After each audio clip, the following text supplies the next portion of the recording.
कोण म्हणतात येत नाही, कांद्याला हमी भाव मिळालाच पाहिजे, शेतकरी बहिष्कार टाकणार, व्यापाऱ्याने शेतकऱ्याची लूट चालून द्यायची नाही म्हणजे नाही, कांद्याची लूटमार करणारं सरकार मुर्दाबाद, शेतकरी एकजूट जिंदाबाद, हे सरकारचं करायचं काय, या सरकारचं करायचं काय। एका बाजूला सरकार म्हणतंय निर्यात सुरू केली, भाव वाढणं अपेक्षित असताना एक दिवस कांद्याची आवक मार्केट यार्डांना सुरू व्हावी म्हणून त्या ठिकाणी 2300 आणि 2400 रुपयाचा बाजारभाव त्या ठिकाणी लालूच रूपाने शेतकऱ्याला दिला जातो। त्यानंतर दुसऱ्या दिवशी जेव्हा आवक वाढते तेव्हा मार्केट यार्ड वरती बाजारभाव होतो 1000 रुपयांनी कमी, 1400 आणि 1300 रुपयांनी ज्यावेळी बाजारभाव फुटतो त्यावेळी शेतकऱ्यांचा संताप झाल्याशिवाय राहत नाही। शेतकरी अतिशय मेटाकुटीला आलेला आहे। येथे कांद्याचा प्रश्न आहे, असाच प्रश्न संपूर्ण टोमॅटोचा असेल, दुधाचा असेल, संपूर्ण शेतकरी पिसलेला आहे। त्याचा उद्रेक अकोल्यातून हा एल्गार या ठिकाणी सुरू झालाय। नाशिक जिल्ह्यातील निफाड असेल आणि लासलगाव असेल त्या परिसरात ही ठिणगी अकोल्यातून या ठिकाणी पडली। नगर जिल्ह्यातून जी ठिणगी पडली ती नाशिक जिल्ह्यामध्ये त्या ठिकाणी कांद्याच्या पॉकेटमध्ये जाईल आणि भव्य एल्गार शेतकऱ्याचा नजीकच्या काळात उभा राहील। आता प्रत्येक पक्ष या ठिकाणी निवडणुकाला सामोरं जातोय। राज्य आणि देश काबीज करण्याच्या मार्गावरती असताना शेतकरी एका बाजूला देशोधडीला लागलाय, शेतकरी उद्ध्वस्त झालाय, याच्याकडे कुणी सगळ्यांनी कानाडोळा केलेला आहे। लासलगाव आणि नाशिक कांद्याचं पॉकेट आहे, त्या ठिकाणी सुद्धा ही ठिणगी त्या ठिकाणी वनव्याच्या रूपानं मोठा भडका घेतल्याशिवाय राहणार नाही। आणि आज अकोले तालुक्याने जी या शेतकऱ्यांनी हे मार्केट बंद पाडलंय, आता तुम्ही पहा पुणे जिल्ह्यामध्ये अतिशय 2300-2400 रुपये बाजार भाव आहे। आता ह्या शेतकऱ्यांनी हे जे शिक्षित झालेले शेतकरी आहे डेली अपडेट घेतात, कोणत्या मार्केटला किती भाव झालाय ते अर्ध्या आणि 1 तासामध्ये तुमचा जर 1000 रुपयांनी जर भाव कोसळणार असेल तर निश्चितपणाने इथील युवा शेतकरी तीव्र एल्गार केल्याशिवाय राहणार नाही। अकोले तालुक्यात ही पडलेली ठिणगी राज्याला दिशादर्शक आंदोलन कांद्याच्या रूपानं त्या ठिकाणी होईल।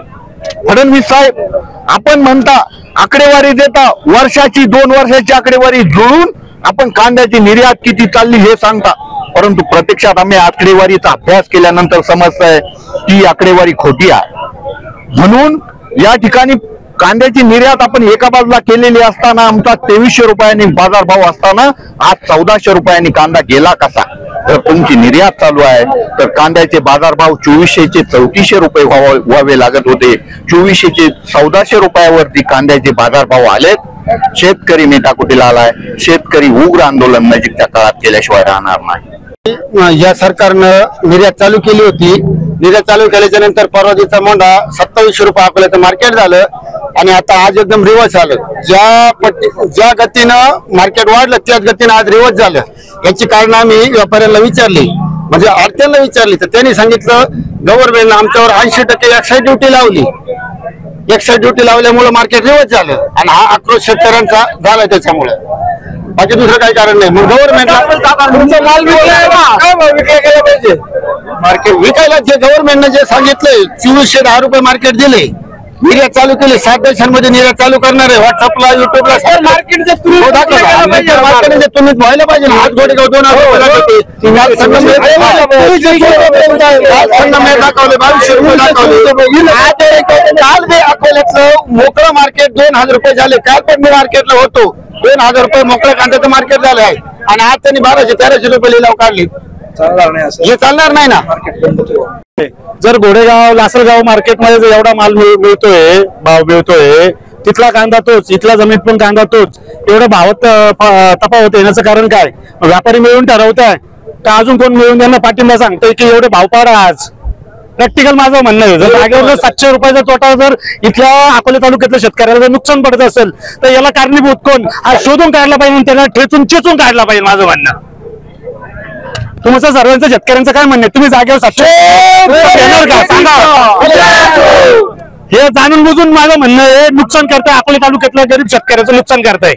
अकोला तालुक्यासाठी चालू आहे फक्त. का संगमनेर मध्ये 2000 चालले आहे, इथं 1400 आणि 1300 काय शेजारच्या इथून मोजून 15 किलोमीटर तेवढा भाव येत असेल तर अकोला तालुका सावध राहायचं काय तालुका?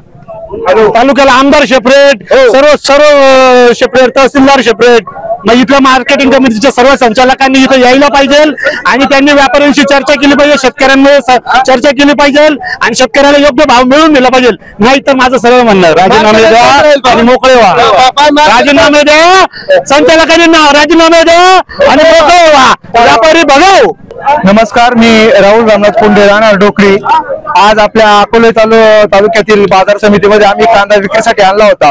मी 5 तारखेला रविवारी कांदा विक्रीसाठी आणला होता. माझा कांदा या ठिकाणी 2600 रुपयाने गेला आणि आज कांद्याचे निलाव सुरू होताच 1300-1400 रुपयाच्या वरती कांद्याचे निलाव जात नाहीये. आम्ही बाकीच्या ठिकाणच्या बाजारची चौकशी केली असता साधारण 23, 24, 25 रुपयापर्यंत मार्केट आहे आणि अकोल्यातलं मार्केट 1300-1400 रुपये. असं का? तर मला याच्या पाठीमागे असं म्हणायचं आहे की फक्त शेतकऱ्यांना मार्केटमध्ये कांदे आणण्यासाठी तुम्ही 1 दिवसाची कृत्रिम भाववाढ केली होती का, असा माझा प्रश्न आहे.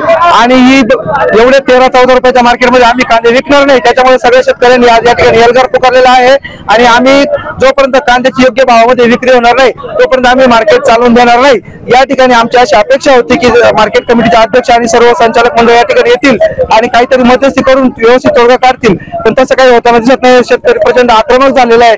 या ठिकाणी पाण्याची सुद्धा सुविधा नाही पाणी पिण्यासाठी मार्केटमध्ये. एवढ्या उन्हामध्ये एवढे शेतकरी इथं जमा झालेत. ही लूट अजिबात चालणार नाही. तात्काळ याच्यावर ऍक्शन झाली पाहिजे आणि मार्केट पुन्हा 22-24 रुपयापर्यंत विक्री झालीच पाहिजे. आम्ही त्याच्या कमी विक्री सहन करणार नाही. मार्केट बंद राहिलं तरी चालेल. आपली माणसं आपलं दुकान, श्री स्वामी समर्थ क्लॉथ आणि मॅचिंग सेंटर, तसेच श्री स्वामी समर्थ एंटरप्राइजेस होलसेल कापड दुकान. अकोलेकरांच्या पसंतीस उतरलेलं कापड विश्वातील लोकप्रिय नाव म्हणजे श्री स्वामी समर्थ कापड दुकान. मनमोहक वस्त्रालंकार, वाजवी किंमत आणि विनम्र सेवा. 6वार साडी, 9वार sari, Banarasi silk, suiting, shirting, Manchar टोपी, टॉवेल, शाल, नॅपकिन, फेटा, इनरवेअर आदी साहित्य एका छताखाली. लग्न बस्त्यासाठी खास अद्ययावत व्यवस्था, तसेच लग्न बस्त्यावर ट्रॉली बॅग फ्री. लहान मुलांच्या असंख्य व्हरायटीजचे मनमोहक कपडे. महिलांसाठी होलसेल स्वतंत्र साडी विभाग, तसेच स्वतंत्र लेडीज आणि जेंट्स विभाग. एक वेळ अवश्य भेट द्या. खरेदी करा मनमोहक वस्त्र आणि खुलवा आपलं सौंदर्य. आमचा पत्ता शाखा नंबर 1, श्री स्वामी समर्थ क्लॉथ व मॅचिंग सेंटर, अगस्ती कॉम्प्लेक्स, पहिला मजला, बाजार तळाजवळ, अकोले, तालुका अकोले. आणि शाखा number 2, Shri Swami Samarth enterprises wholesale कापड दुकान, भिंगारे गोडाऊन शेजारी, दत्त मंदिर रोड, कचेरी परिसर, अकोले. प्रोप्रायटर बेनके बंधू. संपर्क 75 88 51 31 33 आणि 024 24 22 33 24.